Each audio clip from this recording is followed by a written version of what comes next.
Praise the Lord. प्रभु का धन्यवाद हो आज की सुंदर शाम के लिए। एक बार फिर से उसने अवसर दिया कि हम प्रभु की महिमा करें, उसके वचनों में से सुने, उसके साथ संगति में समय बिताएं। हम पूरी टीम को, पास्टर साहब को धन्यवाद देते हैं, हालेलुया, कि एक अवसर उन्होंने प्रदान किया है। आइए मिलकर हम परमेश्वर की आराधना करेंगे। एक छोटी सी प्रार्थना हम करें। प्रभु धन्यवाद करते, यीशु मसीह के नाम से हम तेरे चरणों में आते हैं। तेरे दया अनुग्रह के लिए धन्यवाद देते, आज के दिन के लिए प्रेम पिता परमेश्वर। अपने देह प्राण आत्मा को, हृदय के विचारों को, सब बातों को तेरे हाथों में सौंपते हैं। पवित्र आत्मा की उपस्थिति गहराने पाए यीशु मसीह, आज अनेक बंधन टूटने पाए, तेरा नाम ऊंचा हो और महिमा पाए यीशु मसीह, हालेलुया। हर एक डर और भय के आत्मा को हम यीशु के नाम में झिड़कते हैं और दूर होने की आज्ञा देते हैं। हर एक जीवन से आज फियर चला जाए, भय चला जाए, क्योंकि तूने कहा है प्रभु कि मत डर, मैं तेरे संग हूँ। यीशु मसीह, तेरी संगति का एहसास हमें होने पाए, तेरे साथ होने का एहसास हमें होने पाए। तेरा शुक्र करते, धन्यवाद देते हैं प्रभु। तू घोड़ों और रथों के द्वारा नहीं, लेकिन प्रेम पिता परमेश्वर, तू अपने नाम के द्वारा, अपने बड़े नाम के द्वारा हमें विजयी बनाता। तेरा शुक्र करते, सब बातों को तेरे हाथों में सौंपते हैं, हर एक सुनने वाले को तेरे हाथों में सौंपते हैं और विनती खुदावन यीशु मसीह के नाम से मांगते हैं, आमीन। Hallelujah, praise the Lord. अपने हाथों को उठाएं और कहें धन्यवाद यीशु, हालेलुया हालेलुया। जिसने हमसे वादा किया है कि ना मैं तुझे कभी छोड़ूंगा और ना त्यागूंगा, हालेलुया। वही परमेश्वर हमारे साथ है जो सर्वशक्तिमान है, हालेलुया। उसके लिए कोई भी काम असंभव नहीं मेरे प्रियो। आज किस भी परिस्थिति में आप हो, परमेश्वर उसमें से आपको निकालना जानता है। आप उसके नाम का धीरज रखें, आप उसके नाम पर भरोसा रखें, हालेलुया। वो एक बच्चे के द्वारा एक बड़े राक्षस को मार सकता है, हालेलुया। और जैसे उसने दाऊद के द्वारा गोलियत को गिरा दिया, हरा दिया और ख़त्म कर दिया, इसी तरह से ओ परमेश्वर आज हमारे साथ है, हालेलुया हालेलुया हालेलुया हालेलुया। जो बड़ी बड़ी सेना और योद्धा नहीं कर सकते, हालेलुया, ऐसे काम को छोटे बच्चे के द्वारा भी कर सकता है, हालेलुया। ऐसा हमारा परमेश्वर है, उसकी महिमा अनंत और अपरंपार है, हालेलुया। उसकी बुद्धि अगम्य है, हालेलुया। और वह अद्भुत युक्ति करने वाला परमेश्वर है, हालेलुया। उसका शुक्र करें, धन्यवाद दें, क्योंकि जब हमारे साथ मसीहा है, यीशु मसीह है, जीत हमारी है, hallelujah hallelujah. Thank you Lord Jesus. आइए मिलकर कुछ गीतों को गाएंगे, परमेश्वर की आराधना करेंगे।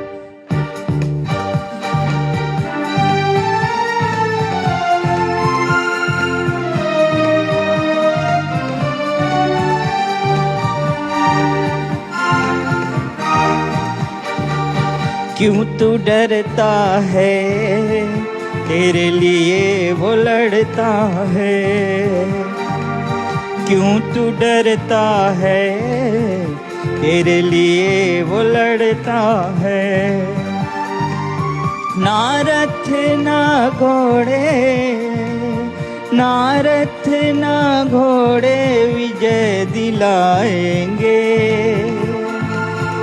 जब साथ है मसीहा, जब साथ है मसीहा, जीत हम जाएंगे, जीत हम जाएंगे, हम फतह पाएंगे, जीत हम जाएंगे, हम फतह पाएंगे।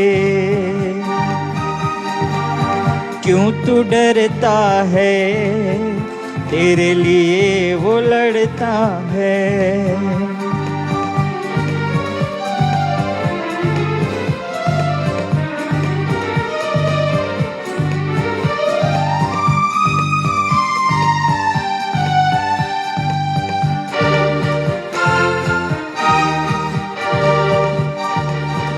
उसके लोगों को जो भी कोई ललकारता है,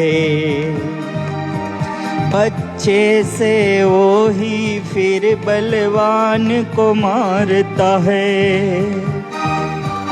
उसके लोगों को जो भी कोई ललकारता है, बच्चे से वो ही फिर बलवान को मारता है। दाऊद जैसे गोलियत, दाऊद जैसे गोलियत हम हराएंगे,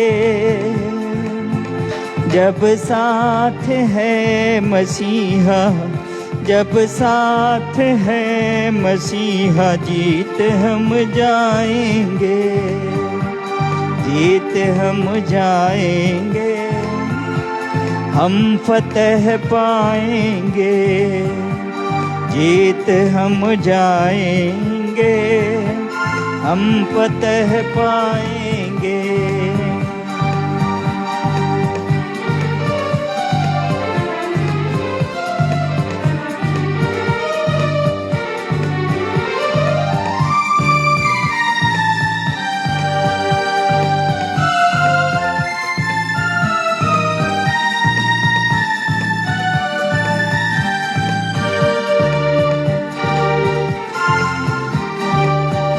हम लेके चलेंगे अपने साथ हथियार रूहानी, शैतान भी हारेगा हमसे दुश्मन जो जानी।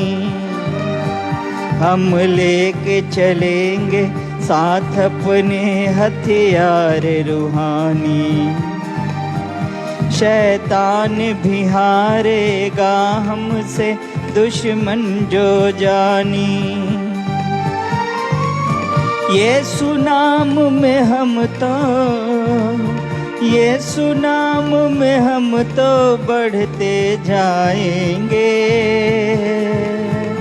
जब साथ है मसीहा, जब साथ है मसीहा जीत हम जाएंगे, जीत हम जाएंगे, हम फतह पाएंगे, जीत हम जाएंगे, हम फतह पाएंगे।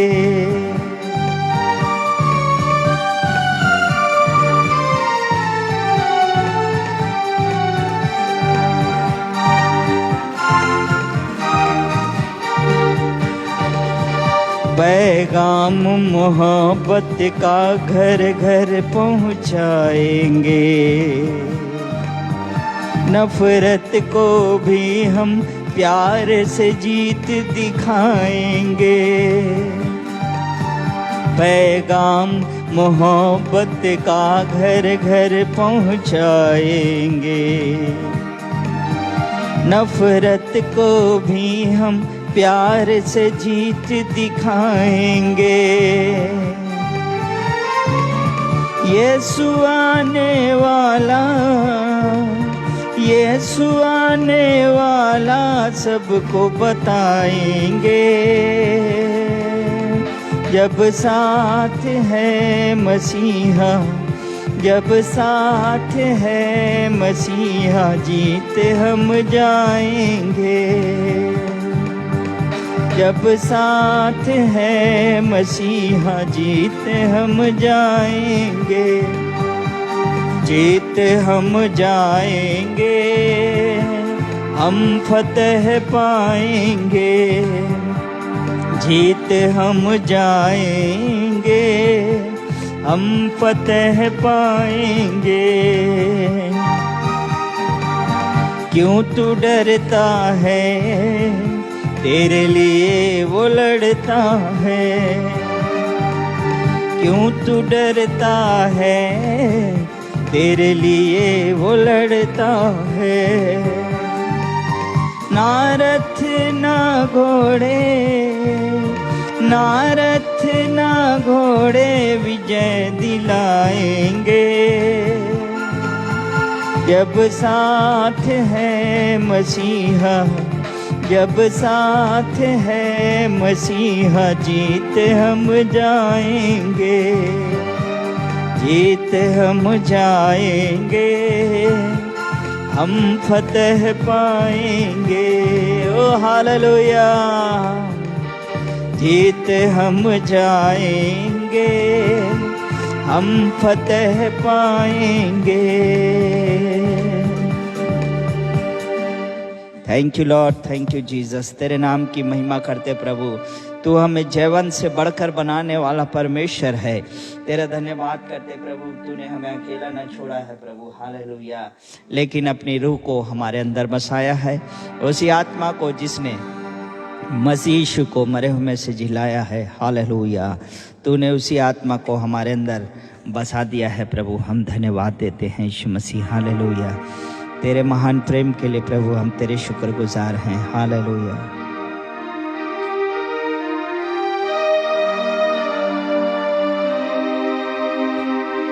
पूरा बशिम्बरा हंदरा हिला बरा खोदा बशा बरा हबा।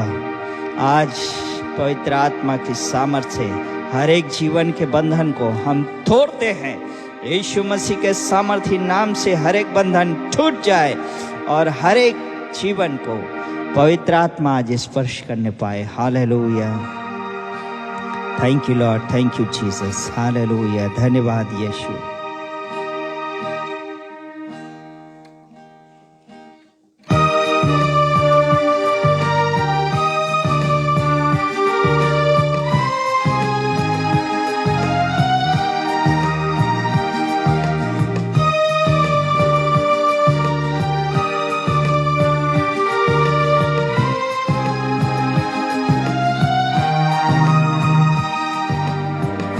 ऐ खुदा पाक आज जुम्बिश तू कर, झूले हर जिंदगी, खाली दामन भी भर। ऐ खुदा पाक आज जुम्बिश तू कर, झूले हर जिंदगी, खाली दामन भी भर। ऐ खुदा पाक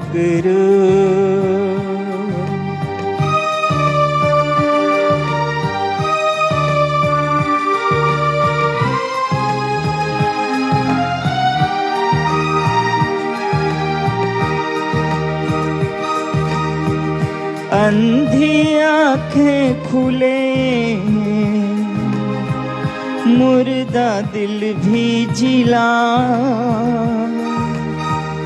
तू है कादिर खुदा, अपनी कुदरत दिखा। अंधी आँखें खुले, मुर्दा दिल भी जिला। तू है कादिर खुदा, अपनी कुदरत दिखा। अपनी कुदरत दिखा।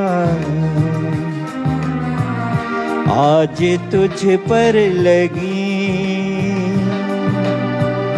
हर बशर की नजर,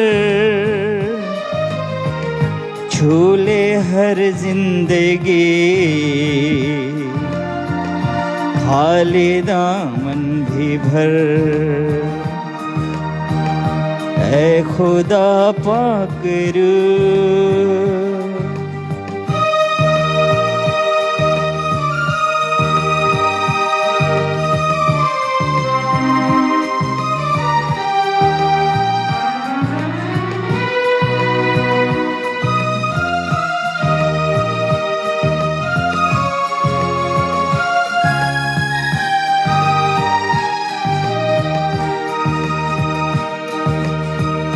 मानता हूँ सभी अपनी कमजोरियाँ, बख्श दे खुदा अपनी शहज़ोरियाँ मानता हूँ सभी, अपनी कमजोरियाँ बख्श दे खुदा, अपनी शहज़ोरियाँ, अपनी शहज़ोरियाँ मेरी आहों को दे।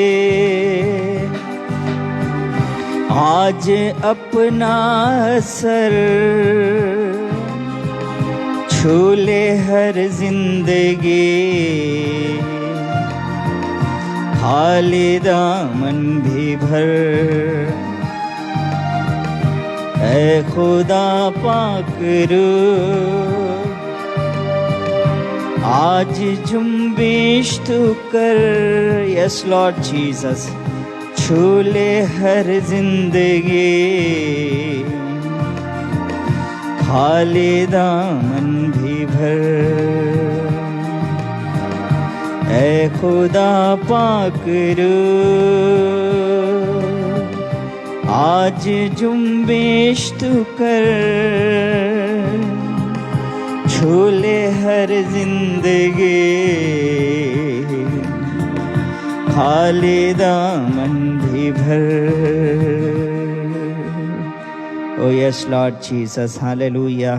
हीरा बाशंदर रिखा बाला हदा बारी हिबुर रहंदा बाशा।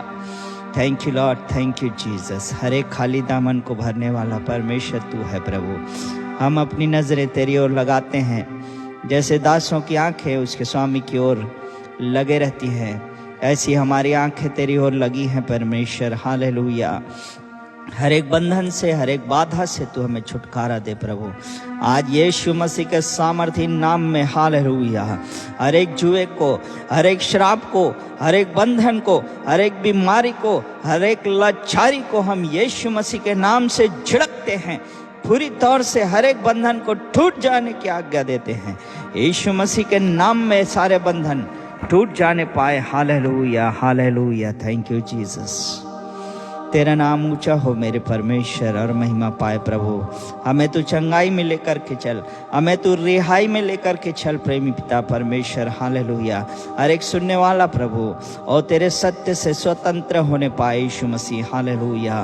और लिए हदाबा शंदर रिखबा। हालेलुया। आगे के समय को प्रभु तेरे हाथों में सौंपते हैं और बिनती खुदावंद यीशु मसीह के नाम से मांगते हैं, आमीन। Praise the Lord. अब ये समय होगा कि हम वचन में से सुने। मेरी पत्नी है नीलिमा सोलोमन, वो परमेश्वर के वचन में से लेकर के आपको बांटेंगी। आइए हम अपने ध्यान को परमेश्वर के वचन की ओर लगाएं। Hallelujah.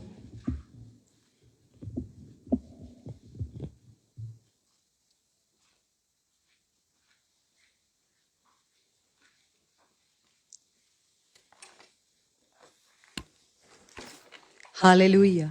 Praise the Lord. Thank you, Jesus. Thank you, Lord. Hallelujah. Thank you, Jesus. Hallelujah. I greet you all in the name of Jesus Christ. मैं यीशु मसीह के सामर्थी और पवित्र नाम में आप सबको अभिनंदन करती हूँ। और मैं इस समय मौका लेना चाहती हूँ, परमेश्वर पिता का हृदय से धन्यवाद करना चाहती हूँ, क्योंकि परमेश्वर हमसे प्रेम करते हैं। एंड मैं एक स्टेटमेंट जब मैं सुन रही थी तो मुझे वो स्टेटमेंट बहुत ज्यादा टच किया कि God loves us so much that he is not willing to leave us the way we are. परमेश्वर हमसे इतना अधिक प्रेम करता है कि हमें हमारे हाल पर वो छोड़ नहीं सकता। Are you getting? Are you getting? कभी कभी हम अपने लाइफ में ना कुछ चीजों से इतना ज्यादा परेशान हो जाते हैं और हम हार मान जाते हैं, लेकिन परमेश्वर का प्रेम इतना सामर्थी है कि वो हमारे हाल पर हमें नहीं छोड़ना चाहता। इसलिए मैं सोचती हूँ कि इस पैंडेमिक के समय में जहां और चीजों पे एक स्लो प्रोसेस आ गया है और चीजों में एक रुकावट आई है, वहां परमेश्वर ने अपने वचन को बहुतायत से अपने लोगों के लिए घर पर बैठकर सुनने के लिए, छुटकारा पाने के लिए, आजादी पाने के लिए, रिहाई पाने के लिए और आशीषों में चलने के लिए रिलीज किया है। मैं परमेश्वर पिता का हृदय से धन्यवाद करती हूं। एट द सेम टाइम मेरा स्टेटमेंट इनकम्प्लीट होगा अगर मैं अपने जो वर्चुअल प्लेटफॉर्म प्रोवाइड करने वाले जो पास्टर हैं, पास्टर बेनिल जॉन, उनकी चर्च टीम, फैमिली को मैं धन्यवाद करती हूं कि उन्होंने हमें ये अवसर दिया अपने पेज पर इनवाइट करके, और हम परमेश्वर के वचन के द्वारा, आराधना के द्वारा, हम सच में दिल से यही चाहते हैं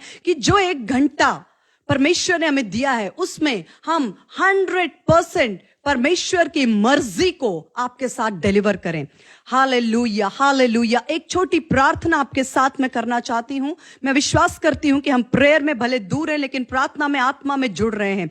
hallelujah, praise the Lord. Thank you Jesus, thank you father, thank you God the Holi spirit. I worship you, I worship you, I worship you. इस समय पिता परमेश्वर, मैं यीशु मसीह के नाम से आपके पवित्र चरणों में आती, पिता मैं आपसे विनती, निवेदन और प्रार्थना करती, ये समय आपका है पवित्र आत्मा, ये हमारा समय नहीं है, ये आपका समय है पवित्र आत्मा, और ये काम आपका है। आप पवित्र आत्मा हर एक सुनने वाले के हृदय को, उनकी परिस्थितियों को, उनके जीवन को, हर एक बात को आप जानते हैं और आप प्रेम करते हैं। इसलिए आप आज मिनिस्टर करें, आप केटर करें, आप प्रभु जी उनके लिए प्रबंध करें, आप उनके लिए रिहाई, छुटकारे की घोषणा करें। हम प्रभु बीच में से हट जाते हैं, सिर्फ हम परमेश्वर पिता आपके इंस्ट्रूमेंट्स, माउथपीस बनकर रहते हैं, लेकिन 100% पवित्र आत्मा आज की शाम आप मिनिस्टर करें। आप, हमारी आवाज जहां तक जाए वहां तक जीवन की, जल की नदियां बनकर पवित्र आत्मा हर एक हृदय, आत्मा, प्राण, देह में काम करे। ये हमारी हृदय से, दिल से प्रार्थना है। धन्यवाद के साथ समय को आपके हाथ में देते हुए यीशु मसीह के सामर्थी नाम से मैं इस प्रार्थना को मांगती हूं। आमीन और आमीन। Hallelujah. Thank you Jesus, thank you Lord. Hallelujah, hallelujah, hallelujah. मैं परमेश्वर पिता का धन्यवाद करती हूँ। आज लगभग कुछ घंटों से, लाइक मॉर्निंग से ही मैं मनन कर रही थी कि किस विषय पे मैं परमेश्वर चाहता है कि हम लोगों को मिनिस्टर करें, और परमेश्वर किस विषय पर हमें अपलिफ्ट करना चाहता है, क्योंकि वचन में लिखा है कि परमेश्वर की बातें हमारी उन्नति के लिए होती हैं। तो कुछ स्ट्रेंज मुझे फील हुआ जब शाम को मैं 2 डिफरेंट एस्पेक्ट्स पे वर्क कर रही हूँ। मैं कुछ स्टडी का रेफरेंस लिख रही हूँ जो कि कवनेंट्स के ऊपर था, लेकिन मेरे विचारों में, मतलब लाइक फ्रॉम मॉर्निंग, दोपहर से ही पवित्र आत्मा कुछ और बात कर रहा था। तो मैं बार बार बोल रही थी कि पवित्र आत्मा, मैं लिख कुछ और रही हूं, मेरे आत्मा में आप कुछ और बात कर रहे हैं, और टाइम हो रहा है, और मैं एग्जैक्टली मैं क्या डिलीवर कर सकती हूं। पवित्र आत्मा ने मुझे बताया कि don't worry, don't worry, don't worry, बिल्कुल रिलैक्स रहो। I will connect what you are writing, जो लिख रहे हो और जो मैं आत्मा में बात कर रहा हूं, उन चीजों में संबंध है, जड़ों में जाकर वो बातें जुड़ जाती हैं। मैं धन्यवाद देती हूं, और मैं इस समय 2 मिनट जरूर लेकर इस बात को बोलना चाहती हूं। पिछले 6 महीने से, लगभग 6 महीने से हम ऑनलाइन लगातार परमेश्वर के अनुग्रह से प्रचार और आराधना कर रहे हैं, और कुछ लोग हैं, हो सकता है बहुत थोड़े से लोग हों या मैं नहीं जानती, कुछ लोग हैं जो कंटिन्यू फॉलो कर रहे हैं। अगर जो फॉलो कर रहे हैं वो इस बात को देखेंगे कि कंटिन्यू परमेश्वर इन दिनों आत्मिक युद्ध और आत्मिक युद्ध में जय पाने के विषय में लगातार टीच कर रहा है। जो नए लोग हो रहे हैं, वो जुड़ रहे हैं, उनके लिए एक नया सब्जेक्ट लग सकता है, लेकिन जो कंटिन्यू सुन रहे हैं उनको पता चलेगा एक लाइन में परमेश्वर लगातार हमें लेकर जा रहा है। जैसे एक स्कूल में एक करिकुलम होता है, एक कोर्स होता है, क्लास का एक सिलेबस होता है। सिलेबस 6th के बाद 7th का सिलेबस आता है, 7th के बाद 8th का, स्टेप बाय स्टेप। और आज की शाम परमेश्वर का आत्मा मुझे उभारता है कि परमेश्वर ऐसा अनुग्रह करे हमारे जीवन में, मेरे जीवन में और आपके जीवन में, कि जो कुछ शत्रु ने हमारी हानि के लिए बनाया है, जो विचार, जो प्लान्स, जो युक्ति, जो योजनाएं उसने हमारी हानि के लिए, डिसएडवांटेज के लिए, हार्म के लिए, नुकसान के लिए जो प्लान्स बनाए हैं, उसको हम अपने पैरों के नीचे रखकर एक सीढ़ी बनाकर आत्मिक जगत में एक आयाम पर हम हायर लेवल पे जाएंगे। हमारी सीढ़ी, हमारी परेशानियां होंगी, हमारे लिए जो शत्रु ने नुकसान और हानि और जो बातें उसने हमारे विरोध में ठानी है, उन्हीं बातों को परमेश्वर कहता है वो मैं तेरे कदमों के नीचे रखूंगा, तू उन्हें कुचल पाएगा। और जब हम उन्हें कुचलते हैं, हम उन्हें सीढ़ी बनाते हैं और हम एक नए लेवल पर जय से जय में और अनुग्रह से अनुग्रह में और स्ट्रेंथ टू स्ट्रेंथ में जाते हैं। परमेश्वर हमें अनुग्रह दे। हालेलुया। आज की शाम एक वचन मेरे साथ मैं चाहती हूं आप फॉलो करें। मैं दोनों बाइबल्स यूज करती हूं जनरली, ताकि मेरा पूरा मेरा जो कोशिश है वो ये है कि मैं अपनी बात को पूरी स्पष्टता के साथ रखूं और बैलेंस के साथ रखूं, कहीं कोई कंफ्यूजन ना हो और बैलेंस परमेश्वर के वचन का ना बदले। Galatians, book of Galatians, chapter 5, verse 15. Quickly getting on to the word of God. Book of Galatians, chapter 5, verse 15. जब ये वचन परमेश्वर मुझे दे रहा था, I was very surprised. मैं आपके लिए पहले इंग्लिश में पढ़ती हूं। इसमें लिखा है कि if you bite and devour one another, beware lest you be consumed by one another. मैं फिर से पढ़ती हूं। If you bite and devour one another, beware lest you be consumed by one another. Hindi में मैं पढ़ती हूं, पर यदि तुम एक दूसरे को दांत से काटते और फाड़ खाते हो तो चौकस रहो कि एक दूसरे का सत्यानाश न कर दो। मैं इस बात को सोच रही थी और मैं समझती हूं हम में से सभी ये जो बाइबल के पढ़ने वाले लोग हैं, इस वचन को हमने बहुत सुना, प्रचार सुना, बहुत कुछ हुआ है, लेकिन आज परमेश्वर एक आत्मिक जगत की सच्चाई को हमारे साथ ओपन करना चाहता है कि ये वचन कहता है कि तुम एक दूसरे को दांत से काटते हो और क्या करते हो, फाड़ खाते हो। आई वॉज वंडरिंग कि कैसे। हमने तो कभी किसी का हमारे लाइफ में, हमारे फैमिलीज में, समाज में, सोसाइटी में, हमारे जीवन में प्रॉब्लम्स होती है, पर हमने कभी किसी को दांत से नहीं काटा और ना ही फाड़ा। तो वचन में लिखा है लेकिन तुम ऐसा करते हो, और लिखा है you are consumed by one another. मतलब एक कंज्यूम वर्ड बहुत पावरफुल है। हिंदी में लिखा है सत्यानाश, लेकिन वो उतना क्लैरिटी में नहीं आ रहा। कंज्यूम का मतलब क्या होता है पता है? पूरी तरह अस्तित्व को खत्म कर देना। कंज्यूम वन अनदर मतलब एक दूसरे के अस्तित्व को खत्म कर देना। And it is so powerful. मैंने कहा what is this Lord, what is this? ये गलेशियंस की कलीसिया में बात हो रही है, ये अन्य जातियों के विषय में बात नहीं हो रही है। और मुझे इस बात का बहुत बार अफसोस भी होता है कि मैं बहुत सारे मेरे जो प्रचार होते हैं, मेरे पास रिक्वेस्ट होता है कि जो नए लोग हैं उनके अकॉर्डिंग भी कुछ डिलीवर करें, पर मैं नहीं जानती कि मैं बहुत स्पेसिफिकली मैच्योर लोगों के बीच, जो परमेश्वर में परिपक्व हैं और स्थिर हैं और मजबूत है, उनके विषय में परमेश्वर, ये गलातियों की कलीसिया के विषय में लिखा है और उन लोगों के विषय में लिखा है जो लोग परमेश्वर के वचन को जानते थे। मैंने कहा ये एक दूसरे को कंज्यूम करने का मतलब है एक दूसरे को पूरी तरह से अस्तित्व को खत्म कर देना। और हम जानते हैं कि हम में से कोई एक दूसरे के लिए हम हानि नहीं सोचते। माता पिता अपने बच्चों की भलाई सोचते हैं, बच्चे माता पिता के लिए अच्छा सोचते हैं, पति पत्नी अपने एक दूसरे के लिए भलाई सोचते हैं, और हमारे पास्टर्स हमारी भलाई सोचते हैं, हमारे विश्वासी हमारे भलाई सोचते हैं, हमारे भाई बहन हमारी भलाई सोचते हैं, हमारे फ्रेंड्स हमारी भलाई सोचते हैं। फिर ये कौन है जो हमें ये इस लेवल पर लाता है कि हम एक दूसरे को, मतलब बात साफ है कि जो दिखता है वो नहीं है, हमें क्या दिखाई दे रहा है वो नहीं है। हमारा जो आर्क एनिमी, जो शत्रु वास्तविक है, वो आत्मिक जगत में होकर के, वो एक स्पिरिट रेलम में होकर के, वो बॉडीज के थ्रू, शरीरों के द्वारा फंक्शन कर रहा है। Maybe I am getting little higher this evening. मैं आज आपके साथ बहुत गूढ़ बातों को हो सकता है बांट रही हूं, और कुछ बातें आपको लग सकता है कि सिस्टर क्या बोल रही है, लेकिन पेशेंस के साथ सुने, और हो सके तो 2 बार 3 बार आप रिपीटेडली चलाकर सुन सकते हैं। देखिए, हमारा जो शत्रु है वो आत्मिक जगत में है, आत्मिक जगत में, क्योंकि वचन में लिखा है, मैं बार मुझे याद नहीं एक भी प्रचार जब मैंने इफिसियों 6 अध्याय का जिक्र ना किया हो।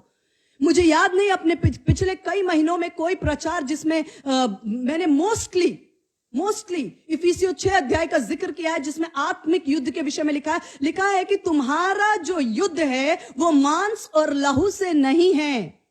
तुम्हारा युद्ध मांस और लहू से नहीं है, लेकिन अंधकार के हाकिमों से है, और जो सेना है, प्रिंसिपैलिटीज और दुष्टता की विकेट सेना से है। लेकिन वो इतने लिखा है कि तुम उसकी युक्तियों से अनजान ना रहो, कहां प्रॉब्लम हो रही है कि हम उसकी युक्तियों से अनजान हो रहे हैं। हमारा मलयुद्ध मांस और लहू से नहीं है, लेकिन हम मांस और लहू से लड़ रहे हैं। हमारा मलयुद्ध मांस और लहू से नहीं है, लेकिन हम फ्रस्ट्रेट हो रहे हैं। मैंने टॉपिक लिखा है breaking the chains of frustration. क्या आप जानते हैं ये जो स्थिति है, हम एक दूसरे को लिखा है बाइट, दांतों से काटना और फाड़ना, ये स्थिति कब होती है आप जानते हैं? इसलिए नहीं कि हम बुरे हैं, इसलिए नहीं कि हम शैतान के बच्चे हैं, इसलिए नहीं कि हमें दुष्टात्मा ने जकड़ा है, इसलिए नहीं कि हमारे जीवन में परमेश्वर का काम नहीं, ये नहीं है कारण ये है कि जड़ पे जाके देखिए, हर एक व्यक्ति को शत्रु ने सबसे पहला जो काम किया है वो किया है फ्रस्ट्रेट करने का। फ्रस्ट्रेशन का एग्जैक्टली हिंदी में मैं शायद नहीं बोल पा रही हूं। फ्रस्ट्रेशन को हिंदी में क्या बोल सकते हैं एग्जैक्टली? निराश करना एक शब्द हो सकता है। फ्रस्ट्रेशन इज मोर देन निराशा। निराश से भी ज्यादा फ्रस्ट्रेट का मतलब क्या है? आखिरी, निराशा की आखिरी चरण तक। जब हमारे अंदर वो निराशा की जड़ों को इतनी मजबूत कर देता है, तब हम क्या करते हैं? हमारा ये मलयुद्ध मांस और लहू से नहीं है, ये बात हमारे दिल दिमाग से हट जाती है और हम मांस और लहू से ही लड़ते हैं। हम अपना युद्ध, और कौन सेफ है? कौन सेफ है? अंधकार के हाकिम, दुष्टता की प्रिंसिपैलिटीज जो कि एयर को, मतलब हवा को कैप्चर करके रखे हैं, जो पानी यानी कि वाटर बॉडीज को कैप्चर करके रखे हैं, उनके द्वारा वो डिमोनिक स्पिरिट्स जो हैं, वो डिमोनिक दुष्टता की सेना। लेकिन वो क्या है? स्पिरिट्स जो है ना, उनको काम करने के लिए बॉडी चाहिए।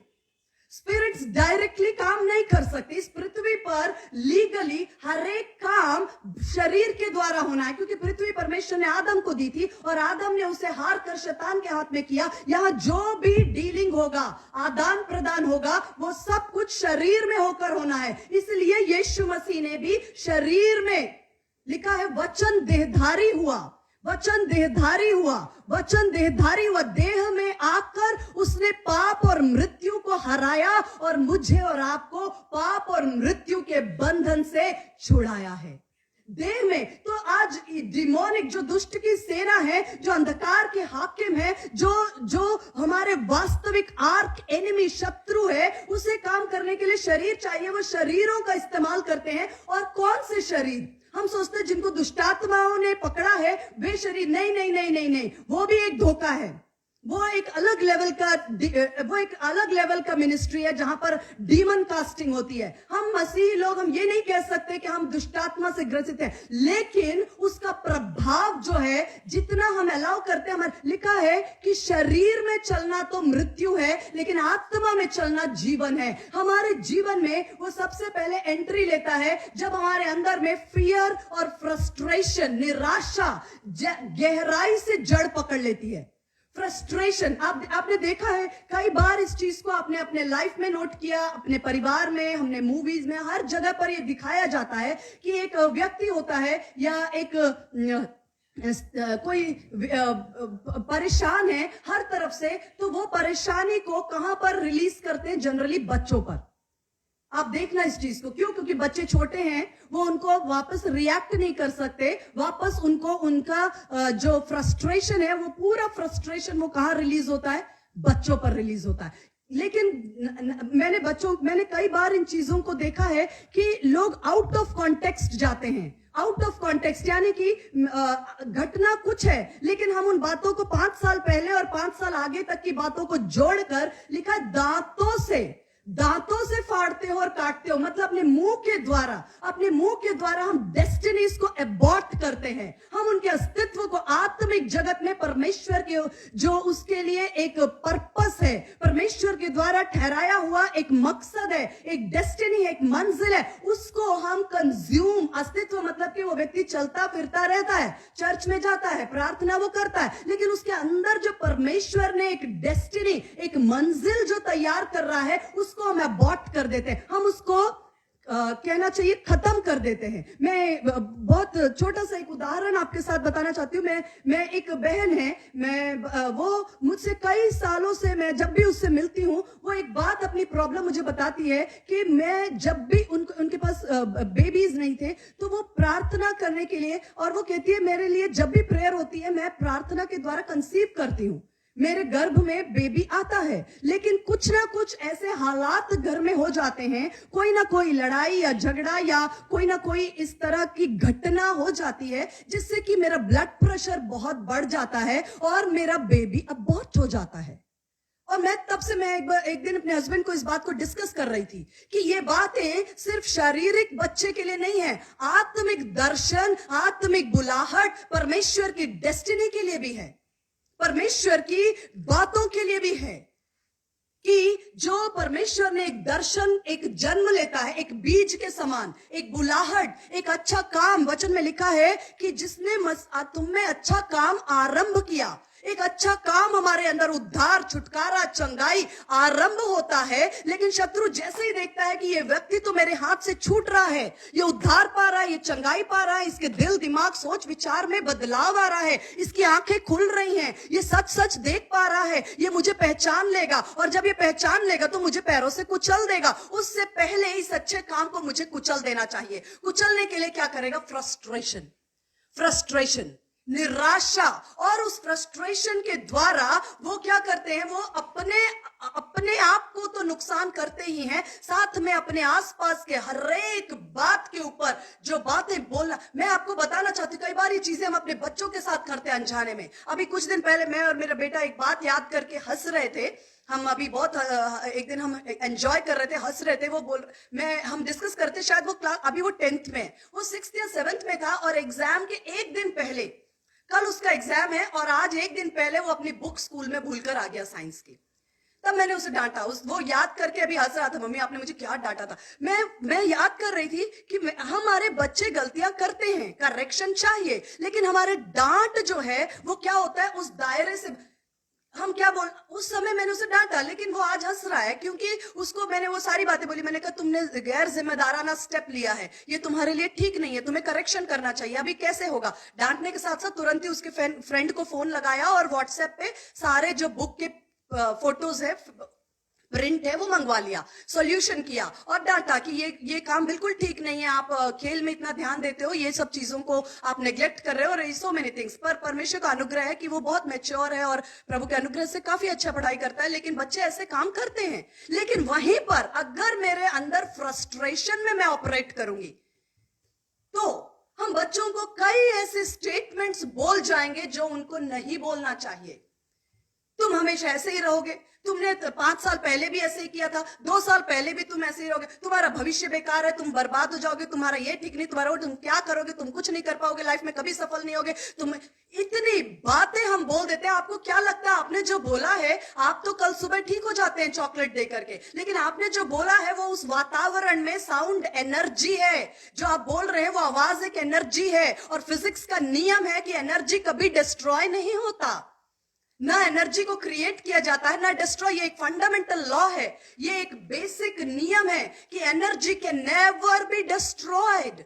आपने सोचा मैंने बच्चे को बोल दिया, अगले दिन हम भूल गए, बच्चा भी भूल गया, लेकिन आपको पता नहीं है जो बातें आपने हवा में रिलीज करी वो साउंड एनर्जी है, और एनर्जी डिस्ट्रॉय नहीं होती है, वो बनी रहती है, वो बनी रहती है जब तक कि उसको उन बातों से आजाद ना किया जाए। हम में से कितने लोगों ने, हमारे जीवन में कमी घटी होती है, हमसे गलतियां होती है, हम में से कोई परफेक्ट नहीं है, हम बहुत गलतियां करते हैं। मैं खुद अपने लाइफ में बहुत सारी बातों को भूल जाती हूँ, मैं बहुत सारी बातों को भूल जाती हूँ। कभी कभी गैस पे कुछ चढ़ा देते हैं और भूल जाते हैं, और पर मैं परमेश्वर का धन्यवाद करती हूँ कि मेरे हस्बैंड ने हमेशा पेशेंस के साथ इन बातों को हैंडल किया और समझा कि हाँ तुम भूल जाते हो। लेकिन मैं उसी बात के लिए, अगर हम बहुत सारी बातें अपने परिवार में अपने आप को, कई बार लोग बोलते हैं मेरा तो जीवन ही बेकार है, मेरे साथ हमेशा गलत होता है, मेरा कुछ नहीं हो सकता, मेरा लाइफ बेकार है, मेरा इतनी बातें आपने बोल दी अपने लिए, आप तो अगले दिन मूड ठीक हो गया। आज आपका मूड खराब था,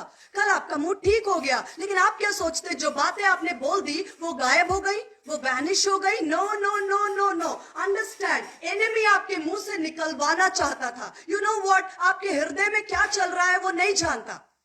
आपके हृदय में परमेश्वर के प्रति प्रेम है, आदर है, या कंप्लेंट है, निराशा है, ये नहीं जानता। वो तब तक वेट करता है जब तक आप अपने मुंह से एक्सप्रेस ना करें। उसने अय्यूब को भी दबाव डलवाया उसकी पत्नी के द्वारा कि कर्ज करो, तुम्हारी परिस्थिति इतनी विपरीत है कि तुम कर्ज करो, कर्ज करो, परमेश्वर को श्राप दो और मर जाओ। वो मुंह से निकलवाना चाहता है, याद रखिए, याद रखिए, वो मुंह से निकलवाना चाहता है। जो वो चाहता है कि हम वो बोले। अगर वो चाहता है हमारे बच्चे खराब हो जाए, वो हमारे मुंह से निकलवाएगा, वो हमारे मुंह से निकलवाएगा। अगर वो चाहता है कि हमारा परिवार टूटे, तो वो हमारे मुंह से निकलवाएगा। अगर वो चाहता है कि हमारा शरीर खराब हो जाए, वो हमारे मुंह से निकलवाएगा कि ये शरीर तो बेकार है। वो जो कुछ चाहता है मेरे और आपके जीवन में शत्रु, वो हमारे मुंह से निकलवाने की कोशिश करता है। कब निकलता है? जब हम होश में नहीं होते, फ्रस्ट्रेट होते हैं। लेकिन आप बोलेंगे सिस्टर आपने बहुत अच्छा एनालिसिस तो बता दिया, लेकिन सॉल्यूशन, बिल्कुल सही बात है। अगर हम सॉल्यूशन पे ना जाए, हम अगर इस बातों का हल ना देखें, तो हमारा डिस्कशन कोई मायने नहीं रखता। और हल क्यों नहीं? परमेश्वर के वचन में हर एक बात को परमेश्वर ने पहले से रिकॉर्ड करके दिया है कि तुम्हारा मलयुद्ध मांस और लहू से नहीं है। मैं जब इस वचन को देख रही थी, मैंने कहा परमेश्वर अगर शत्रु की ऐसे तीर हैं, ऐसे वेपन्स हैं, उसके हथियार हैं, निराशा अगर उसके हथियार हैं जिसके द्वारा वो हमारे अंदर तक गहराई से जकड़ लेता है। आपको क्या लगता है मैं आपको जो बातें बता रही हूं इसलिए कि मेरा लाइफ बहुत स्मूथ है, मेरे जीवन में सारी बातें आशीष ही आशीष की हैं, जिस दिन पैदा हुई आज तक मेरे जीवन में सब कुछ अच्छा? नहीं मेरे प्रिय मित्र, ऐसा नहीं है। ऐसा उनके लिए तो बिल्कुल भी नहीं है जो परमेश्वर की सेवा में शत्रु के कैंप में जाकर लोगों को छुड़ाते हैं। परमेश्वर ने अनुग्रह दिया कि मेरे को याद नहीं कि मेरे आसपास कोई व्यक्ति रहा हो जिसको मैंने सुसमाचार न सुनाया और उद्धार न पाया उसने।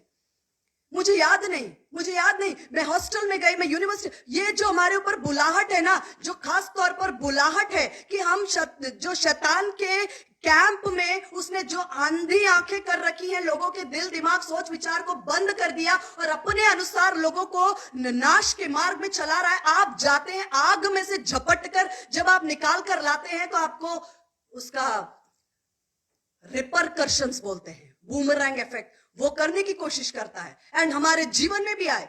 ऐसा नहीं है, आंसुओं की तराई में से हम गुजरे, कठिनाइयों में से गुजरे। और आप क्या सोचते हैं? मैं अपने जीवन में इस बात को आपको सिर्फ और सिर्फ उत्साहित करने के लिए बताना चाहती हूं, और कोई मकसद नहीं कि जब मैं अपने लाइफ में बहुत डार्क से डार्क टाइम में चल रही थी, उस समय भी मुझे कंफर्ट की जगह नेगेटिव बातों को सुनना पड़ा।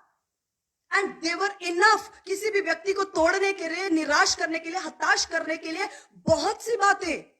ऐसा नहीं है कि हमने एक आंसू बहाया और 10 लोग आंसू पोंछने आ गए। ऐसा नहीं होता लाइफ में, क्योंकि हमारा लाइफ जो है ना, वो एक वॉरियर का लाइफ है, एक सोल्जर, एक योद्धा का लाइफ है।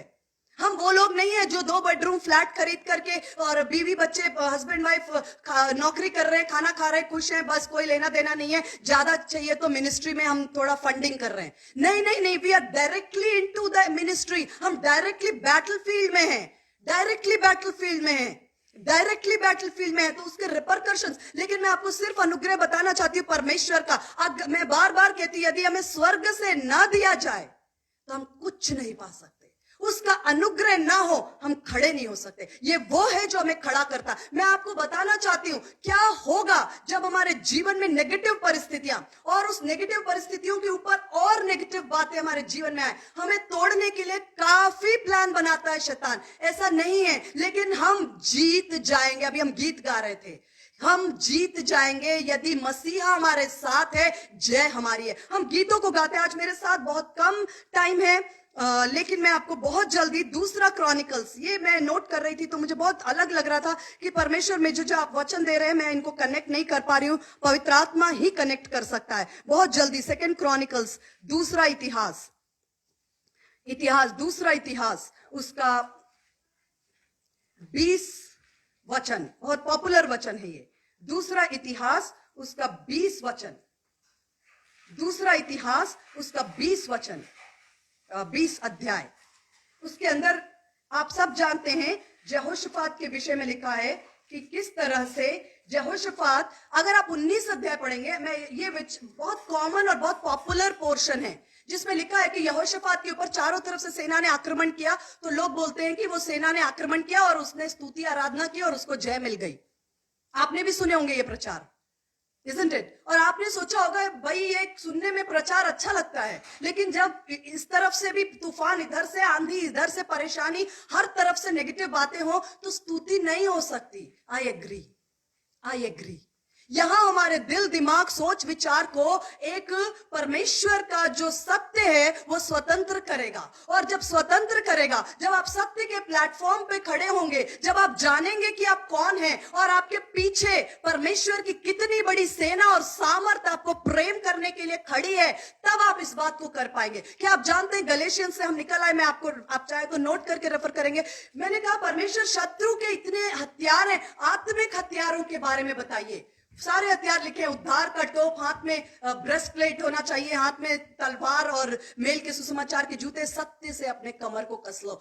सत्य से जो कमर को कसने का मतलब है स्थिर रहना। अब बेल्ट जो है एक व्यक्ति को स्थिरता और एक व्यक्ति को कॉन्फिडेंस देता है कि हाँ हम बिल्कुल राइट पोस्चर में हैं। शेक नहीं होने देता, हिल हिल कर, डोल डोल कर, और मैं कहना चाहती हूं कि बिना जड़ों के बर्बाद नहीं होने देता। सत्य हमें संभालता है। आज की शाम परमेश्वर एक सत्य को आपके सामने रिवील करता है। ये यहोशाफात के बारे में बहुत प्रचार मैंने भी सुने, आपने भी सुने होंगे कि उसने स्तुति आराधना की, उसने जय पाई। नहीं, मैं आपको उससे एक स्टेप आगे एक बहुत बड़ा मिस्ट्री आपके साथ शेयर करती हूँ। फ्रस्ट्रेशन हम में से किसी के जीवन में ना ऐसा हो नहीं सकता, लेकिन फ्रस्ट्रेशन के कारण है, फ्रस्ट्रेशन नहीं है। मैं आपको यही बताना चाहती हूँ, आज मैं आपके सामने खड़े होकर इस बात की गवाही देना चाहती हूँ कि हमारे जीवन में फ्रस्ट्रेशन के कारण तो है, लेकिन फ्रस्ट्रेशन अंदर आ नहीं पाया, वो हार गया। उसका कारण है यीशु मसीह। उसका कारण है यीशु मसीह। और मैंने कहा परमेश्वर, आप कहेंगे यीशु मसीह तो हमारे पास भी है सिस्टर, इसमें क्या खास बात है? मैं आपको बताना चाहती हूं कि रिलीजियन या कोई भी धर्म या कोई भी टीचिंग, कोई भी डॉक्ट्रिन, कोई भी मेथड, कोई फॉर्मूला हमारे लाइफ में कभी हेल्प नहीं करता जब तक कि हमारे पैर गहराई से परमेश्वर के प्रेम के प्रकाशन में अंदर तक जड़ ना पकड़ ले। मैं सोच रही थी, लोग गीत गाते हैं परमेश्वर तो प्रेम का सागर है, वेरी गुड, परमेश्वर प्रेम का सागर है, इस बात में कोई डाउट नहीं है। लेकिन वो प्रेम का सागर है, लेकिन आपके पैर उस सागर में कितने गहरे उतरे हैं?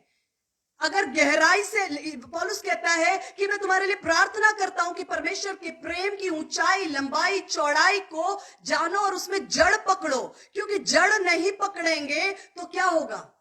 आंधी और तूफान उसी घर के समान जो रेत पे बना है हमें बहा ले जाएंगी। लेकिन यदि जड़ पकड़े, पौलुस उस लेवल पे गया जहां वो कहता कौन मुझे मसीह के प्रेम से अलग करेगा, कौन मुझे मसीह के प्रेम से अलग करेगा, कौन? ये ऊंचाई, ये तलवार, ये जोखिम, ये नंगाई, ये भूख, ये स्वर्गदूत, ये मृत्यु, कौन मुझे? इतनी बड़ी लिस्ट दी है कि उस लिस्ट से बाहर कुछ हो नहीं सकता मेरे और आपके जीवन में।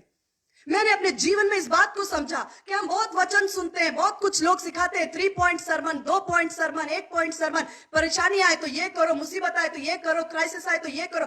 कुछ काम नहीं करता। जब एक अंधकार का एक बड़ा तूफान और सैलाब उठता है ना, उस समय सिर्फ और सिर्फ जो आपको बचाता है वो परमेश्वर के प्रेम का प्रकाशन है। सिर्फ एक बात रात और दिन मेरे दिमाग में अगर बैठ गई, परमेश्वर मुझसे प्रेम करता है, परमेश्वर मुझसे प्रेम करता है, और ठीक वही प्रेम करता है। मैं अपने मन से नहीं बोल रही हूं। गॉस्पेल ऑफ जॉन, यूहन्ना सुसमाचार में लिखा है 17 अध्याय में, यीशु मसीह कहता पिता ये जान जाए कि जो प्रेम तू मुझसे करता वही प्रेम तू इनसे करता। ओ माय गॉड, परमेश्वर मुझसे अलग, आपसे अलग, यीशु मसीह से अलग नहीं करता प्रेम। जो प्रेम परमेश्वर ने सिद्ध प्रेम यीशु मसीह से किया, वही सिद्ध प्रेम, सेम दैट सेम लव, वो मेरे को प्रेम करता है। और उसका प्रेम एक सामर्थी वेपन है। इसलिए आप देखिए कि जो आत्मा के फलों में सबसे पहला फल क्या लिखा है? पहला फल क्या लिखा है? लव। किसका प्रेम? जॉय। किसका जॉय? पीस। किसका पीस? ये टाइम नहीं है, नहीं तो ये सब मैं आपको आज एक स्टेटमेंट देके जाती हूं, आप मनन करना कि ये जितने आत्मा के फल लिखे हैं ना 9, ये सब के सब हथियार हैं। ये भावनाएं नहीं है, ये फीलिंग्स नहीं है, साइकोलॉजी नहीं है। Love is not emotion. प्यार भावना नहीं है, प्यार फीलिंग नहीं है, प्यार साइकोलॉजी नहीं है।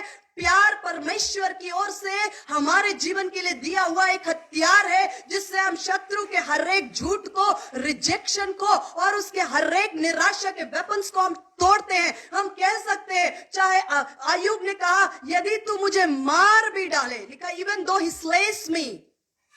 कितना विश्वास है। शद्रक मेशक अबेदनगो ने कहा हमें तो इस आग की भट्टी में डाल दे राजा, डाल दे, हमारा परमेश्वर बचाने में सामर्थ्य है, वो बचाए ना बचाए, क्योंकि वो बुद्धिमान है, उसे जो बेस्ट लगेगा वो करेगा। लेकिन हम जानते हैं कि हमारा परमेश्वर हमारी ओर है। Oh my God, the love of God, revelation, परमेश्वर का प्रेम। आप जानते हैं परमेश्वर मेरे अड़ोसी को प्यार करता है, पड़ोसी को प्यार करता है, चर्च को प्यार करता है, पास्टर को प्यार करता है। लेकिन जिस दिन आप इस बात में गहराई से जड़ पकड़ लेंगे कि परमेश्वर मुझसे इतना प्रेम करता है कि उसने अपने इकलौते बेटे यीशु मसीह को मेरे लिए कुर्बान कर दिया, और जिसने अपने पुत्र को न रख छोड़ा, मुझे क्यों करना देगा। मैं अपने सब्जेक्ट पे आना चाहती हूँ। परमेश्वर के प्रेम का प्रकाशन ने ही मुझे हर आंधी और तूफान में थाम कर खड़ा रखा है कि परमेश्वर मुझसे प्रेम करता है, और उसका प्रेम सिर्फ भावना नहीं है, उसकी प्रेम सामर्थ है। उसका प्रेम शत्रु के ऊपर मुझे जय देता है, उसका प्रेम मेरी परिस्थितियों को बदलता है, उसका प्रेम लाल समुद्र को दो भाग करता है, उसका प्रेम यरीहो की दीवारों को तोड़ता है, उसका प्रेम शत्रुओं से जय दिलाता है। यहोशाफात राजा के विषय में लिखा है 20 अध्याय से, लेकिन मैं आपका ध्यान ले जाना चाहती हूं 19 अध्याय पर। आपको पता है यहोशाफात राजा ने क्या किया? यहोशाफात राजा ने जैसे ही, आप क्या सोचते हैं कि मैंने बहुत फास्टिंग की, प्रेयर किया, अच्छा काम करे, मेरी लाइफ में अच्छा होगा? बिवेयर, मैंने पहले ही बोला, आप जब शत्रु के कैंप में घुसकर लोगों को चंगाई छुटकारा के लिए आजाद करके लेकर आते हैं, उसको बर्दाश्त नहीं है।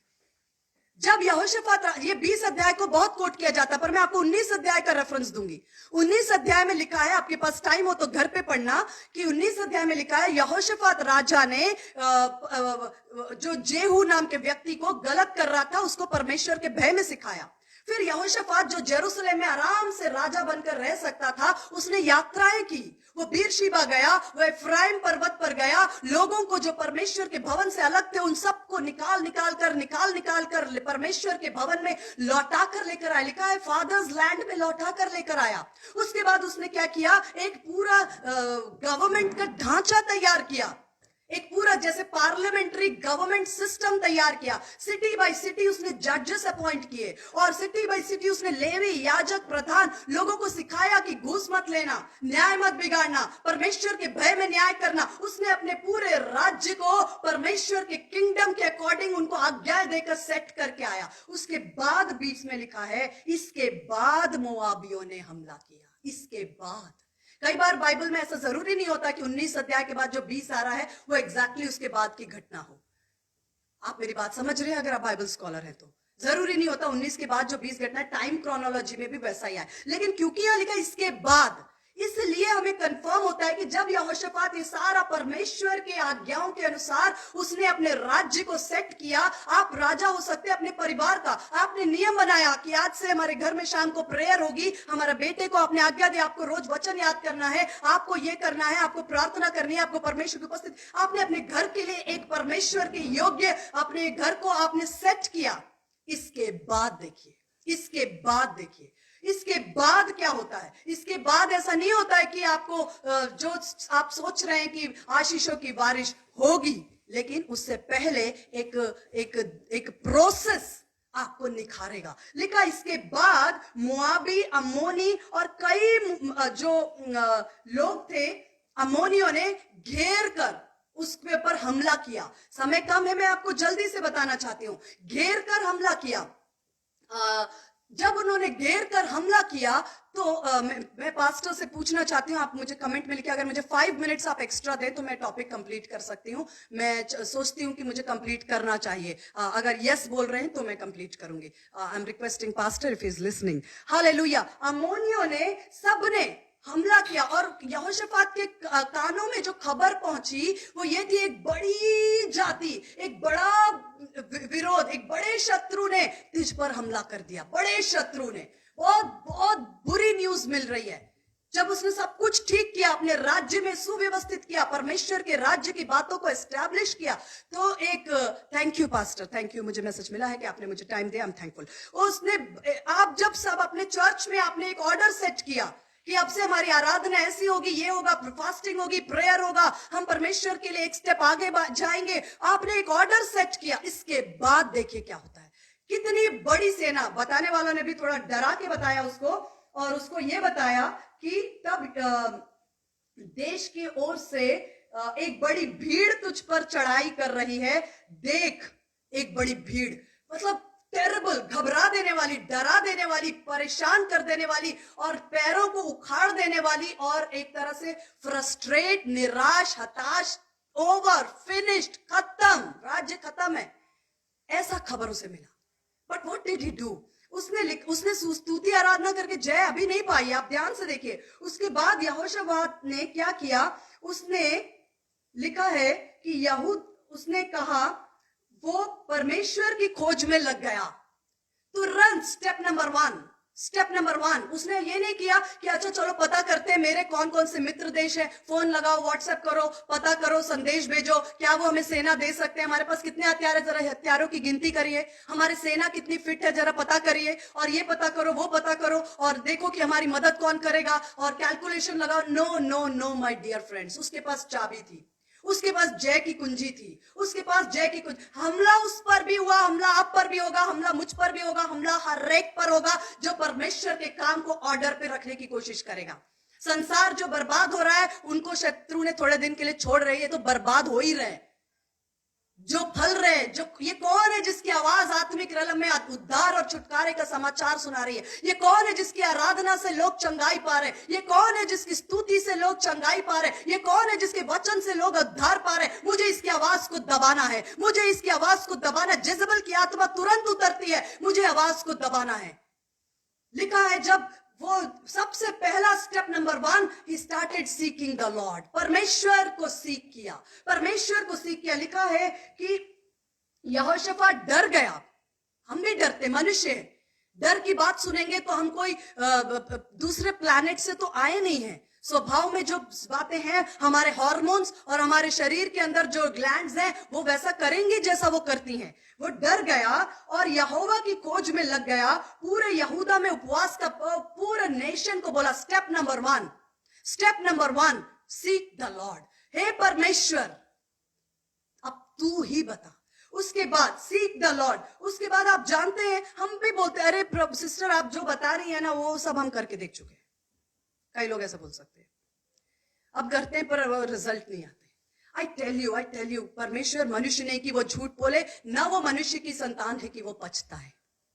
आपको पता है यहोशाफात ने खोजने के बाद उसने, आपको मैं की दे रही हूं बहुत इंपॉर्टेंट स्पिरिचुअल विक्ट्री, आत्मिक जय की कुंजी।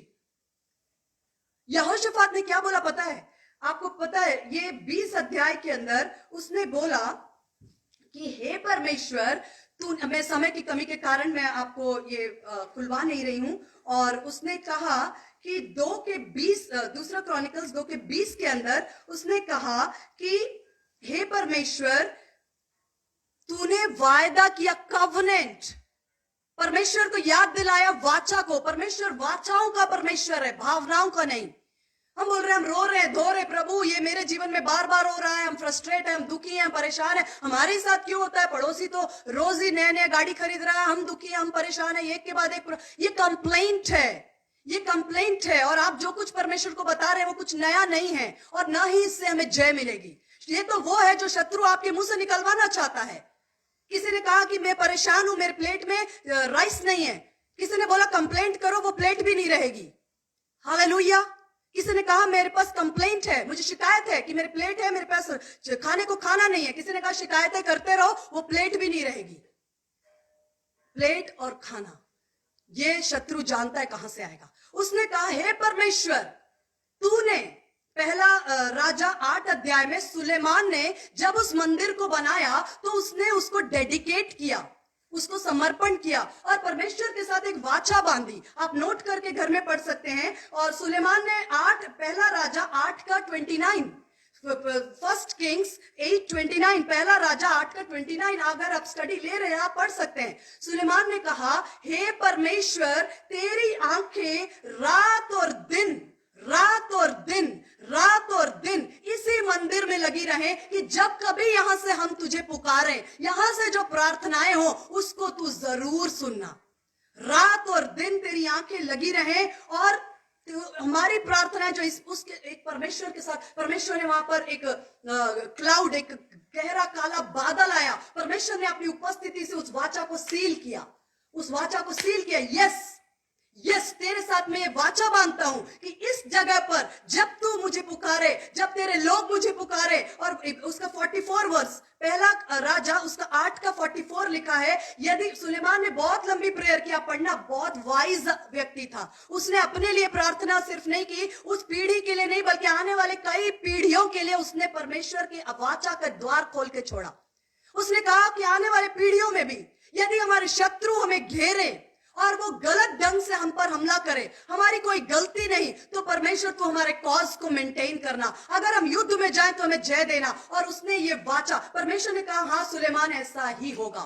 परमेश्वर मनुष्य नहीं कि वो झूठ बोले, उसने वाचा का आदर किया। और उसी वाचा पर यहोशाफात खड़ा हुआ। यहोशाफात ने क्या बोला पता है? यहोशाफात ने जाकर अंदर जाके, प्रभु देख इतनी बड़ी सेना, मैं क्या करूं, मेरे पास तो 100 लोग हैं, वो 500 लोग हैं, मेरे पास रथ भी नहीं है, ये भी नहीं है, हर बार ऐसा होता है, मैं क्या करूं, मैंने कौन सा पाप कर दिया प्रभु जो मुझे ये सजा मिल रही है। और रबिश, इनमें से एक भी डायलॉग आपके जीवन में छुटकारा नहीं लाएगा। जीत की कुंजी परमेश्वर की वाचा और वचन है। यहोशाफात कमरे में गया, बंद किया, उसने कहा और पूरे नेशन को बुलाया, उसने फास्ट किया और बोला, हे परमेश्वर याद कर, तूने वाचा बांधी है कि तूने हमारे बाप दादों से वाचा बांधी कि इस मंदिर में खड़े होकर जब कभी हम तुझे पुकारेंगे, रात और दिन तेरी आंखें लगी रहेंगी, तू हमारी विनती को सुनेगा। और जब कभी हमारे शत्रु हम पर चढ़ाई करेंगे, और वो गलत ढंग से चढ़ाई करेंगे। यहां पर यहोशाफात बताता है ये जो जातियां हम पर चढ़ाई करती है, मोआबी, अम्मोनी, ये लोग, इनको तो तूने परमेश्वर हमें छूने नहीं दिया। जब हम मिस्र से निकले तो मोआबी, अम्मोनी, इनमें से किसी को तूने हमें कहा कि इनको हाथ मत लगाओ। हमने इन्हें नहीं मारा, हमने इन्हें नाश नहीं किया, हमने इन्हें छोड़ दिया, लेकिन इन्होंने आज हमारी भलाई का बदला बुराई से कर रहे हैं। परमेश्वर, वाचा को याद करो। वाचा, परमेश्वर तूने वाचा बांधी है कि तू इस जगह से की हुई प्रार्थनाओं को सुनेगा। और परमेश्वर मनुष्य नहीं कि वो झूठ बोले। लिखा है तब परमेश्वर ने उसे छुटकारे की स्ट्रैटेजी, रणनीति दी। तब परमेश्वर ने बोला, तूने ठीक कहा है, मैंने वाचा बांधी है पीढ़ियों से, समयों से, सालों से, लेकिन वाचा बदली नहीं है। अभी भी वही उसी वाचा के ग्राउंड पर खड़े होकर यहोशाफात ने पुकारा, परमेश्वर ने सुना और परमेश्वर ने कहा, तुम्हें जय मैं दूंगा, तुम्हें युद्ध करना ही नहीं पड़ेगा, तुम तो स्तुति करो। ओ माय गॉड, ये तो बहुत ही कठिन काम। हमें कंप्लेन करना आता है, हमें नेगेटिव बोलना आता है, हम अपनी सच्चाई को बयान करना चाहते हैं, कोई गलत बात नहीं है, लेकिन ध्यान रखिए वो ना बोले जो शत्रु हमारे मुंह से बुलवाना चाहता है कि हम एक दूसरे की डेस्टिनीज को अपने लिए और एक दूसरे के लिए ऐसे बातों को ना बोले कि उनके जो डेस्टिनीज है उनको हम अबॉर्ट कर दें। परमेश्वर ने कहा स्तुति, हमने वो पूछे होंगे या नहीं पूछे मुझे नहीं पता, प्रभु अभी जय तो मिली नहीं है। परमेश्वर ने कहा जय क्रिएट की जाती है, मिलती नहीं है। हम क्या सोचते हैं, कुछ होगा तो धन्यवाद देंगे, कुछ होगा तो स्तुति करेंगे। परमेश्वर का वचन कहता है स्तुति करो तो तुम अपनी गवाही को क्रिएट करोगे। परमेश्वर ने यहोशाफात को बोला, यहोशाफात ने आज्ञा मानी, सब अपने लीडर्स को ट्रेन किया, स्तुति, आराधना, प्रशंसा करते हुए आगे बढ़े। शत्रु के कैंप में पहुंचे, सब मर चुके थे, सारे शत्रु मर चुके थे, एक भी शत्रु बाकी ना था। जय जयकार के साथ लौटे। भजन संहिता 149 पढ़िए, साम 150 पढ़िए। मैं सालों पहले सोचती थी ये क्या वचन है, praise the Lord, praise the Lord, praise the Lord, praise the Lord. मैं सोचती थी इसमें पढ़ने के लिए कुछ है नहीं। मुझे समय के साथ सीखने को मिला कि ये बहुत पावरफुल चीज है। लिखा जब परमेश्वर के लोग उसके सन्मुख उसकी स्तुति और आराधना उसे उठाते हैं, वो अपनी गवाही को, अपने विजय को क्रिएट करते हैं। आप बना रहे हैं, आप शत्रु को असफल कर रहे हैं, उसकी युक्तियों को वो चाहता है आप फ्रस्ट्रेट होकर के गलत बातों को बोले। आप बोल रहे हालेलुया, प्रेज द लॉर्ड, परमेश्वर छुड़ाने वाला, जय देने वाला, अति स्तुति के योग्य महान परमेश्वर है, उसके समान कोई नहीं। यीशु मसीह का लहू सब पापों से क्षमा करता है। वो कह रहे ये क्या हो गया, अरे ये तो टेप ही गलत बज गई, इस व्यक्ति को छेड़ा तो इसने तो गलत ही राग अलाप रहा है, इसको छोड़ो, इसको छोड़ो, आगे बढ़ो। जय आप क्रिएट करते हैं। लिखा है सिंग ओ बैरन, यशाया 54 में लिखा है हे बांझ जय जयकार कर, स्तुति कर। ओ माय गॉड, बच्चा होने के बाद जय जयकार करेंगे ना, स्तुति करेंगे। बांझ है तो कैसे? परमेश्वर ने कहा बांझ तू जय जयकार कर, फ्रस्ट्रेट मत हो। इतने साल हो गए, इतने साल हो गए, इतने साल हो गए, एक भी बच्चा नहीं। स्तुति, शाउट, प्रेज कर, वहीं से तेरे बच्चे का क्रिएशन तेरे वूम में हो जाएगा। तेरा बच्चा तेरे वूम से प्रकट होगा। हे बांझ, स्तुति कर, जब नहीं है तो स्तुति कर, स्तुति से क्रिएट करिए, क्रिएट करिए। टेस्टिमनी पावरफुल टूल है, लेकिन स्तुति का अनुग्रह कब आएगा? जब वाचा पर खड़े होंगे। शत्रु बोलेगा स्तुति क्यों कर रहे हो, तुम तो पापी हो, ये हो, गलत करते हो, गाली देते हो, ये करते हो, वो करते हो। तुम कहोगे मसीह यीशु में मेरे साथ परमेश्वर ने नई वाचा, यीशु मसीह ने उस लहू के कटोरे को उठाया और कहा ये देखो, ये मेरे लहू में नई वाचा, न्यू कवनेंट। हम कौन सी वाचा पे खड़े हैं? हम कौन सी वाचा पे खड़े हैं? इब्रानियों 8 अध्याय में लिखा है, इब्रानियों 8 के 10 में, मैं तुम्हारे साथ एक नई वाचा बनाता हूं, तुम्हारे अधर्मों को मैं क्षमा करता हूं, मैं तुम्हारे पाप और अपराधों को क्षमा नहीं करूंगा, तुम मेरे लोग होगे, मैं तुम्हारा परमेश्वर होऊंगा, मैं तुम्हें कभी किसी रीति से अपने सन्मुख ना हटाऊंगा। New covenant. परमेश्वर, जीवन में कठिनाई है, परेशानी है, तूफान है, आंधी है, एक साथ हो जाइए, एक साथ हो जाइए। शत्रु को अपने परिवार में, अपने जीवन में, अपने शरीर में, अपने बिजनेस में, अपनी नौकरी में, अपने बच्चों के जीवन में काम करने का अधिकार मत दीजिए। हे परमेश्वर, तूने मेरे साथ वाचा बांधी है, यीशु मसीह के खून में नई वाचा जो कभी बदलेगी नहीं। उसके लहू में मेरे लिए पापों की क्षमा है, उसके लहू में मेरे लिए छुटकारा है, उसने मुझे क्षमा किया है, तूने बेटा बनाया है, तेरा बेटा तुझे उसी लहू के वसीले से, उस कवनेंट से, उस वाचा के ऊपर खड़े होकर पुकारता है, मेरे जीवन, मेरे परिस्थिति, मेरे परिवार, मेरे शरीर, मेरी नौकरी, मेरे बिजनेस को बचा ले मेरे परमेश्वर। अगर आपके जीवन में गवाही ना आए, ऐसा हो नहीं सकता। मेरे समय ज्यादा हुआ, मैं रुकना चाहती हूं। परमेश्वर को धन्यवाद करती हूं। मैं विश्वास करती हूं कि शायद मैं अपनी बात को कह पाई। बहुत कुछ है हम जो कह सकते हैं, सीख सकते हैं, लेकिन हमें समय के जो लिमिटेशन है उसको आदर करना है, और मैं उसमें रहकर आप पर पास्टर को विशेष धन्यवाद देती हूं, परमेश्वर को धन्यवाद देती हूं। वचनों को मैं अपने YouTube चैनल्स पे डालती हूं। मैं इसलिए नहीं बता रही हूं कि मुझे अपने चैनल प्रमोट करना है, लेकिन अगर कोई सच्चे मन से भूखा प्यासा छुटकारे के लिए वो देख रहा है तो रेफर कर सकते हैं रिवर्स ऑफ लाइफ, ताकि हम किसी बात को बार बार सुन सकें, सुनकर स्थिर हो, मजबूत हो और जीवन में आगे बढ़े। होने ना दे कि कोई काम शत्रु का आपके परिवार में हो सके। उखाड़ फेंके उसकी युक्तियों को, परमेश्वर की वाचा पर खड़े हो जाए और धन्यवाद और जय जयकार हाथ पकड़कर स्तुति करें। मैं छोटी प्रार्थना के साथ अंत करना चाहती हूं। प्यारे पिता परमेश्वर, प्रभु यीशु मसीह के नाम से आपके पवित्र चरणों में आती, धन्यवाद करती पिता, आपने दया, करुणा, अनुग्रह किया, हमसे प्रेम किया, अपने लहू में नई वाचा दी। उसी वाचा में आज मैं खड़ी होती, मैं प्रार्थना करती अपने हर एक भाई और बहन के लिए, सुनने वालों के लिए, अपने परिवार के लिए। परमेश्वर, तेरे अनुग्रह, तेरी शांति की वाचा, तेरा प्रेम, सामर्थ्य प्रेम हमारी आंखों को खोल दे कि शत्रु की कोई युक्ति और योजना हमारे जीवन में ना चले। हमारा युद्ध मांस और लहू से है ही नहीं, अंधकार के हाकिमों से है। हम परमेश्वर एक दूसरे के लिए फाड़ खाने का नहीं, लेकिन एक दूसरे को ब्लेस करते। आज मैं जितने सुनने वाले हैं, मैं प्रार्थना करते, आप आज जहां हैं कल वहां नहीं रहेंगे। आप उन्नति करें, आप परमेश्वर की नजदीकी में बढ़े, पवित्र आत्मा की उपस्थिति में बढ़े। आपके बिजनेस आशीष पाए, आपके बच्चे आशीष पाए, आपके परिवार एकता में आ जाए, आपके जीवन में शांति, अनुग्रह हो। आप जय से जय में चले, आप छुटकारे से छुटकारे में चले, आपकी सेवा बढ़े, आपकी कलीसिया बढ़े, आपके लोग मजबूत हो, आपका शरीर आशीष पाए। आशीष ही आशीष बोलती हूं, अपने परिवार को तेरे लोग में ढांपती हूं। धन्यवाद के साथ ये प्रार्थना खुदावन यीशु मसीह के सामर्थी नाम से मांगती हूं पिता, दया से सुन और कबूल कर। आमीन और आमीन। Thank you.